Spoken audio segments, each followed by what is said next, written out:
کی زندگی کا سوال ہے غریب نواز۔ حضور آپ اللہ کے حبیب ہیں مولا، اللہ کے خزانے سے عطا فرمائیے مولا۔ جو بے روزگار ہیں روزگار عطا فرمائیے مولا، جو قرضدار ہیں قرضداری سے نجات عطا فرمائیے مولا، جو بے اولاد ہیں نیک والے اولاد عطا فرمائیے مولا، جو بیمار ہیں صحت کامل عطا فرمائیے حضور۔ لیکن مومنوں سے وعدہ ہے کہ مجھ کو پکارو، ادعونی استجب لکم، مجھ سے مانگو، دعا مانگو، میں تمہاری دعا قبول کروں گا۔ آپ کہہ رہے ہو کہ دعا قبول نہیں کرے گا آپ کی؟ پھر سے میں کہہ رہا ہوں کہ اس کا یہ مطلب نہیں ہے، نیک اور صالح لوگوں کی دعا کی قبولیت کی امید زیادہ کی جاتی ہے، تو اس لیے یہ جائز ہے کہ آپ کسی متقی پرہیزگار نیک انسان جو زندہ ہو قادر ہو اس سے آپ گزارش کر سکتے ہو کہ دعا کیجیے، یہ جائز ہے۔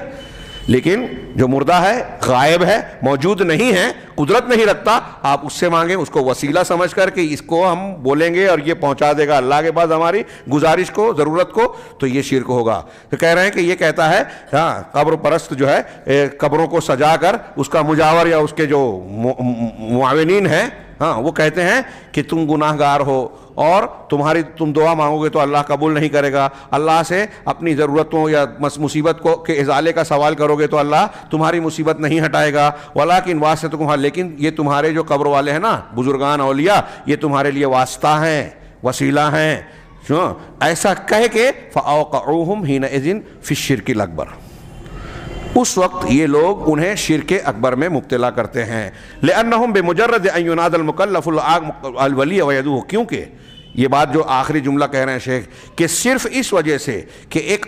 صاحب عقل مکلف بندہ، ایک مسلمان اپنے آپ کو کہنے والا جو عقل و شعور رکھتا ہے اور مکلف ہے شریعت کا، تو ایک مکلف بندہ محض کسی ولی کو پکارتا ہے، اس سے اپنی حاجت کو اللہ کے جناب میں پہنچانے کی گزارش اور دعا کرتا ہے۔ ایک ولی کو پکار کر اس سے یہ دعا کر رہا ہے کہ میری حاجت اللہ تک پہنچا دے، تو اس عمل کی وجہ سے وہ مشرک ہو جاتا ہے، شرک اکبر کا کرنے والا۔ اچھی طرح سنیے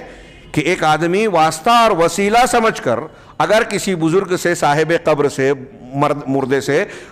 یہ سمجھتا ہے، عقیدہ رکھتا ہے کہ میں اس سے دعا کرتا ہوں، اس سے مانگ رہا ہوں اور یہ میری طلب کو، میری دعا کو، میری ضرورت کو اللہ کے جناب میں پیش کرے گا، اس کا دباؤ پڑے گا یا اس کی گزارش کو قبول کرے گا اللہ، اگر ایسا عمل کوئی کر رہا ہے، چاہے وہ اس کو اللہ نہیں مان رہا ہے، واسطہ اور وسیلہ ہی سمجھ کر یہ عمل کر رہا ہے، شرک اکبر ہوگا، مشرک ہوگا، اسلام سے خارج ہو جائے گا، اس کا لا الہ الا اللہ سلامت نہیں رہے گا، ٹوٹ پھوٹ جائے گا۔ ہاں کہہ رہے ہیں کہ عالم اسلامی میں جو قبروں کا فتنہ، قبروں